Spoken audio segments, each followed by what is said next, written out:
Did you really think you could move your parents into our house without asking me? I asked, my voice shaking with a mix of anger and disbelief.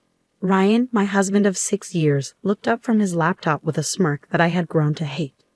Oh, Amelia, don't be so dramatic. It's just for a while, and besides, you don't really have a say in this. His words felt like a slap in the face. This house, a lovely 2-story home in a quiet suburb, wasn't just any house. It was the home my grandparents had left me, where I wanted to raise our son, Lucas, away from the negativity of Ryan's family. Remember, the house is in my name. I replied, my hands clenched into fists at my sides. Ryan's smug look faded, and he looked uncertain for a moment. Our 2-year-old son, Lucas, walked into the room, and I forced a smile for his sake. He didn't know about the tension between us. His chubby hands reached up for me, and I picked him up, kissing his forehead, trying to calm down. I'm not okay with this, Ryan. Your parents have never respected me or our space. Why now? I asked, trying to keep my voice steady. Ryan shrugged, which made me even more frustrated. Their family, Amelia. You wouldn't understand. Family. The word echoed in my mind like a taunt. My own family, who ran a small but loved coffee shop in town, had always been my safe haven. The doorbell rang, interrupting our argument. Through the peephole, I saw them, Ryan's parents, with suitcases in hand, ready to invade our life. My heart sank. Fine, Ryan. Let them in, but this isn't over, I said, handing Lucas to him before opening the door.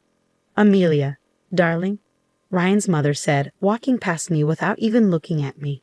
His father followed, a stern man who had barely acknowledged me since our wedding day. As they settled in, making themselves comfortable in my living room, I felt the familiar sense of being invaded. This was just the beginning, I realized. But as I watched them, something inside me changed. I was done being the obedient daughter-in-law, always bending to their wishes.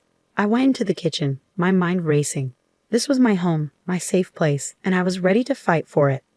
The next few days became a blur of unwelcome changes. Ryan's mother, Elaine, had a way of making her presence felt in the most suffocating way. She rearranged my kitchen, criticized my parenting, and acted like our home was hers.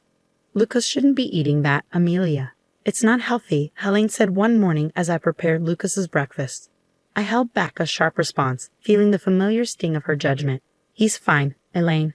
It's just cereal, I said, shaking my head. In our house, we believe in a proper diet. You really should learn. Her comments were like needles, each one poking at my patience. Ryan, as usual, was no help, lost in his work and unaware of the growing tension. One evening, as I put Lucas to bed, Elaine barged into his room. He's still not sleeping through the night. You must be doing something wrong, she said. Her words were a blow to my confidence, making me feel like a bad mother. I'm doing the best I can, I snapped, unable to hold back my frustration. Your best isn't good enough. Maybe if you had a real job and some structure in your life. I felt a surge of anger. This is my house, Elaine. You're just a guest here. Don't forget that. Her laugh was cold and dismissive. Oh dear, Ryan never mentioned how out of touch you are. This is his house too, and as his mother, I have every right to be here. The next day, I hit my limit when I found Elaine in Lucas's room, going through his drawers. What do you think you're doing? I demanded, my voice shaking with anger. I'm just organizing. This room is a mess, she said without even looking at me. That's it. I want you out of my house now. I shouted, feeling a mix of anger and desperation. Elaine turned to face me, looking surprised but not sincere. Your house? Oh, sweetie, you're just the wife. This is Ryan's house too, and he wants us here. I stormed out of the room, overwhelmed by thoughts. Ryan's betrayal, Elaine's intrusion, and how they ignored my feelings. It was all too much. I was tired of being pushed around and having my home taken over by people who didn't respect me. That night, as I lay in bed, I started to make a plan. I was going to take back control of my life, my home, and my son's future. Ryan and his parents had crossed a line, and they needed to understand that I wouldn't be their doormat anymore. The fight was just beginning, and I was ready. A few days later, during a tense dinner, Ryan dropped a bombshell. My parents need to stay with us longer. Their house is being renovated, he said casually, as if it were no big deal. I felt my blood boil. Longer? Ryan, we never even talked about them staying here in the first place. He shrugged, avoiding my gaze.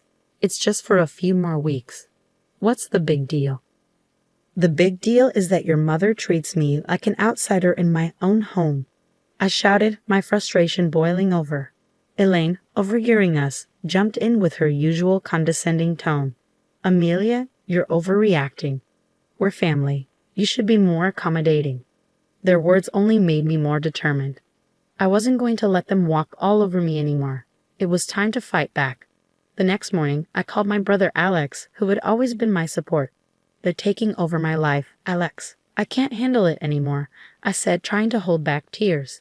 Alex's voice was strong and encouraging. Amelia, you need to stand up for yourself. Don't let them bully you. It's your house, so you make the rules. His words gave me the push I needed. I decided to confront Ryan, but this time, I would be ready. I gathered proof of Elaine's overbearing behavior, the messed up kitchen, the disturbed routines, and her constant belittling comments. The day of the confrontation arrived. I waited until Elaine and Ryan were in the living room. We need to talk. Now, I said, keeping my voice steady even though I was furious inside. Ryan looked up, surprised. What's this about, Amelia? He asked. It's about your parents, Ryan. Their constant interference and disrespect for my boundaries have to stop today, I said, holding up my list of complaints. Elaine scoffed. This is ridiculous. We're just trying to help. Help? By undermining me at every turn? By treating me like I don't matter in my own home? I shot back, my anger clear. Ryan shifted uncomfortably. Amelia, they're my parents. We can't just kick them out, he said. No, Ryan. They're guests in my home, and they've stayed too long. Either they leave, or I do with Lucas, I said firmly, my determination clear. The room fell silent, and the weight of my words hung in the air. I saw the realization in Ryan's eyes, but it was Elaine who spoke first. You wouldn't dare, she hissed, losing her calm demeanor. Watch me, I replied, my voice steady with resolve. That night, Ryan's parents packed their bags. As they left, Elaine gave me a bitter look. You'll regret this, Amelia, she warned. But as the door closed behind them, I felt a huge relief. It was the first step in taking back my life, and I was ready for whatever came next. After Elaine and her husband left, the house was eerily quiet. Ryan's attitude turned cold and distant, and he barely interacted with me. I found comfort in the peace of my home and the happy laughter of Lucas. One evening, as Lucas played with his toys, Ryan said, I have to go on a business trip. I'll be gone for a few weeks. His tone was indifferent, as if his career mattered more than our troubled relationship. Fine, I replied shortly, hiding my relief at the thought of his absence. After Ryan left, the house felt different, almost freeing. I began to undo the changes Elaine had made, each small fix feeling like a win. But everything changed when I found a series of emails on Ryan's laptop, which he had left open. They revealed an affair, an ongoing betrayal that hurt more than his mother's denied comments. I was filled with anger, pain, and a deep sense of betrayal. It was time for Ryan to face the consequences of his actions. I started planning carefully, making sure that Ryan and his family would be held accountable for their deceit and manipulation. The first step was to get my financial and legal affairs in order. I contacted a lawyer, explained my situation, and began the process of filing for divorce. Next, I focused on the house, which represented my grandparents' legacy and my independence. I called a real estate agent. I want to sell the house quickly and quietly, I told her. The real estate agent looked surprised but noticed the urgency in my voice. Are you sure about this, Amelia? It's a big decision, she said. I've never been more sure of anything, I answered, feeling strong and determined after the betrayal. The house went on the market, and within days, offers started coming in.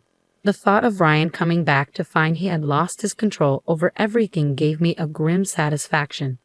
During this time, I reconnected with my family, finding strength in their support. We're here for you, no matter what, my father told me. As I watched Lucas play, unaffected by the chaos around him, I made a quiet promise to protect his happiness no matter what. Ryan's return was approaching, but I was no longer the woman he had left behind. I was ready to face him, equipped with the truth and a plan to take back my life. When the day came for Ryan to return, the tension in the air was thick. I had imagined this moment many times, and although I was prepared, my heart raced as I heard his key turning in the lock. Amelia, I'm home, Ryan called out, his voice echoing through the now changed space. I walked out of the kitchen, standing tall. "Welcome back, Ryan. We need to talk," I said firmly.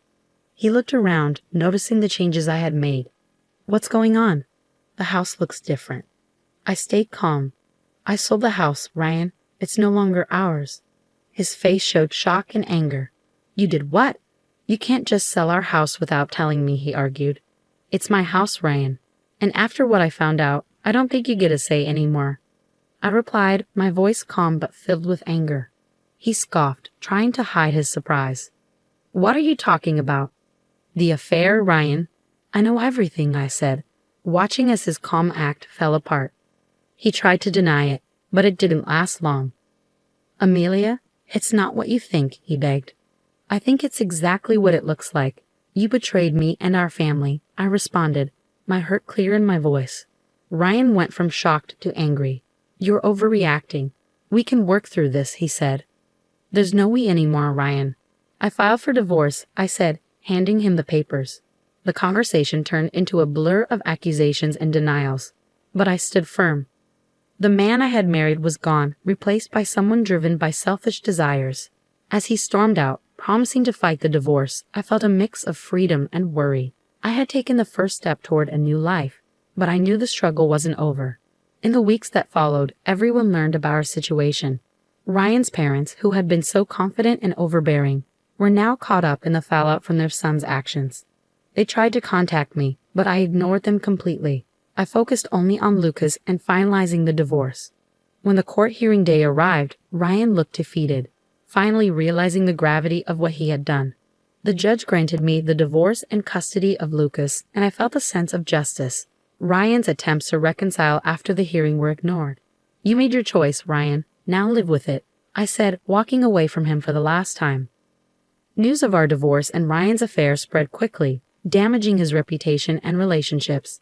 His parents, who had once been proud and judgmental, were now shunned by people who had previously respected them. As I walked out of the courthouse holding Lucas's hand, I realized this was not just an end but a new beginning, a fresh start for both of us, free from deceit and manipulation. The future was uncertain, but it was ours to shape. Life after the divorce felt like coming out of a long, dark tunnel into the light. I had regained control not just of the house, which was now sold, but of my life. Lucas, happily unaware of the adult issues, thrived on the love and stability I gave him. My days were busy but satisfying, focused on rebuilding our lives and managing the coffee shop, which had become my safe haven. Still, the shadow of Ryan and his parents lingered. One day, as I was closing the shop, Ryan appeared, looking disheveled and desperate, so different from the composed man I once knew. "Amelia, please, I need to talk to you," he begged, his eyes searching mine for any trace of the compassion that used to be there. I hesitated, feeling a mix of emotions at the sight of him. "What do you want, Ryan?" I asked, trying to keep my frustration in check. "I can't afford the alimony and child support. I lost my job because of the scandal, and my parents, they are broke too," he admitted, his words hitting hard. "That's not my problem, Ryan. You made your choices, and now you have to deal with the consequences," I said firmly, closing the door on our shared past for good. As I walked away, leaving Ryan behind, I felt a sense of closure. The journey had been painful, full of betrayal and heartache, but it had led me to a place of strength and independence. Life moved on. Lucas grew up, his laughter and curiosity bringing joy to our home. The coffee shop thrived, becoming a warm, welcoming place for the community. I found happiness in simple pleasures. The smell of fresh coffee, Lucas's giggles, and the support of friends and family. Ryan and his parents became distant memories, their story a lesson on the consequences of betrayal and selfishness. My journey had taught me about resilience and the importance of standing up for myself. As I locked up the shop that evening, I looked at the sky, painted with hues of orange and pink as the day ended. I smiled, holding Lucas's hand tightly. Our future was uncertain, but it was bright. We were moving forward, one step at a time, into a new chapter of our lives.